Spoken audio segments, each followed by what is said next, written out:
Bonsoir Hugo Bayet, vous êtes expert en communication politique, ancien directeur de communication des Jeunes Socialistes pour la campagne présidentielle de François Hollande. Également avec nous Pierre Persson, bonsoir. Vous êtes cofondateur et président du collectif Les Jeunes avec Macron. Les critiques que l'on vient d'entendre vous touchent, j'imagine? Non, pas spécialement. Vous savez, c'est le jeu politique, c'est un peu la comédie humaine, c'est ce que refuse en fait Emmanuel Macron. Hier soir, moi j'ai vu 3000 personnes qui étaient représentatives de la société civile et qui étaient réunies pour écouter quelqu'un qui proposait une nouvelle offre politique.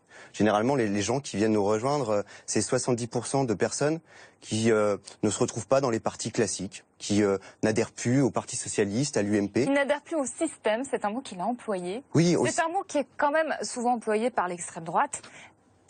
Le système, quand Emmanuel Macron dit le système, c'est aujourd'hui l'entre-soi, c'est la sclérose politique, c'est le fait que on n'arrive pas à s'entendre lorsqu'on est dans l'opposition. Et dénoncer un système, est-ce que c'est pas un peu populiste, comme l'a dit le Premier ministre? Non, moi j'ai pas entendu de populisme, j'ai entendu surtout beaucoup de pédagogie. J'ai entendu un ministre qui s'est exprimé sur l'économie, mais aussi sur des nouvelles dynamiques, l'écologie, la liberté, l'égalité. Donc non, plus de la pédagogie que du populisme. Qu'avez-vous pensé, Hugo Bayet, de ce meeting, de cette stratégie? Est-ce qu'elle est bonne? On va revenir aussi sur là où il veut aller, justement, Emmanuel Macron. Moi, ce que j'ai vu, c'était quelque chose de très innovant dans le paysage politique français, avec une scénographie qui était un mix entre ce qu'avait pu commencer à faire Ségolène Royal, à être au milieu des gens quand elle faisait ses meetings de démocratie participative, et une stratégie un petit peu de Barack Obama ou de Justin Trudeau, avec des prompteurs transparents. Mais finalement, le risque, c'est d'avoir une certaine inexpérience qui fait que quand on regardait l'image, on savait pas trop où Emmanuel Macron regardait. Un coup, il se tournait vers l'arrière, un coup, il regardait les gens qui étaient sur le balcon. Donc, à l'écran, ça rendait pas forcément aussi propre, aussi net, mais il y a quand même beaucoup d'évolutions en termes de communication de son côté depuis quelques semaines. Donc, je ne doute pas que le rendez-vous qu'il a donné à la rentrée fin août ou début septembre sera une étape supplémentaire. Le rendez-vous pourquoi? Pour annoncer sa candidature? Parce qu'il ne l'a pas fait hier. Non, c'est pas une candidature personnelle, il l'a pas fait. Alors tout ça pourquoi? Aujourd'hui parce qu'on est dans une logique de construction d'un projet.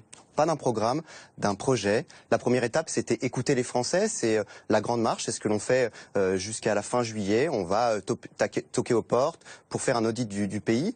Et puis la seconde étape, c'est la construction. On proposera.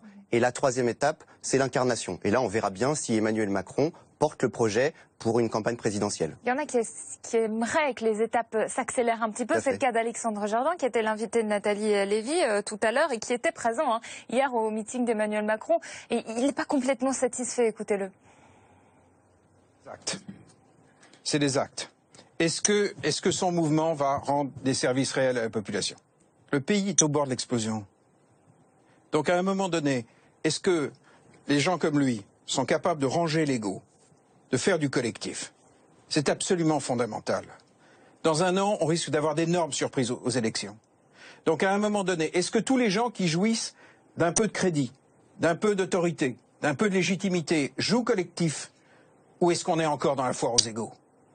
Vous savez, je cours un risque en y allant, parce que mes mouvements sont très très loin d'être convaincus par lui. Très très loin. Votre réaction, Pierre Persson, qui vous êtes convaincu par Emmanuel Macron, mais pourquoi est-ce que vous pensez qu'il va pouvoir transformer en acte ce qu'il a dit hier? Hier soir, il y avait la société civile qui était réunie, il y avait beaucoup d'entrepreneurs. Et les entrepreneurs, c'est un peu l'incarnation du faire.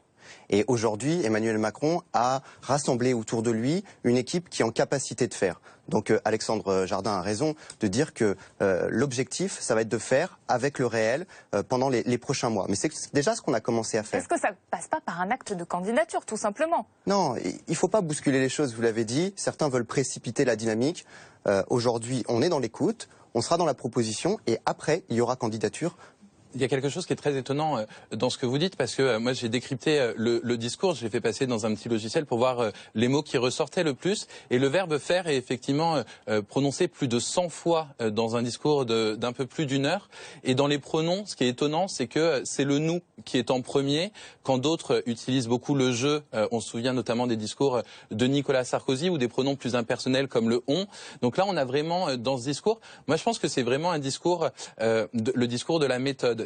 ça me fait un peu penser au premier discours de François Hollande, pas celui du Bourget, le discours à la Halle Freycinet au mois d'octobre 2011, qui était le discours d'investiture, où finalement il dit...